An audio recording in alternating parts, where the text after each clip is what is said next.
আজকে আমরা জান্নাতি ফল খাবো। আপনারা বলতে পারেন জান্নাতি ফল এখানে কই থেকে আসলো? আমাদের হাতে কি দেখতে পাচ্ছেন? এটার নাম হচ্ছে তিন ফল, তার নাম কোরআন শরীফের মধ্যে লেখা আছে। কি ভাই আছে তো? আজকে এটা আমরা খাবো। এটা আমার বড় ভাই খাচ্ছে, এখন আমিও খাবো। 2 দিন আগে এই ভাইটা আমাকে এই ফলটা কত সাদা সাজছিল ভাই, আমি কিন্তু খাই নাই।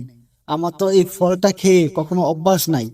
যেহেতু আমি এটা জানতে পারলাম এই ফলটা আপনার কোরআন শরীফে লেখা আছে, তারপর থেকে এটা খাওয়ার জন্য আমার আগ্রহ বাড়লো। ফাইনালি আমরা এখন খাবো। ভাইটা খাচ্ছে, আমি এখন খাবো। ভিতরে দেখেন, সেই এটা সিস্টেমটা জানে কিরকম, এই যে পেয়ারার মতন, পেয়ারার ফুল সিস্টেম। দেখেন একটু, এই যে শুনলাম, এখন আমরা খাবো।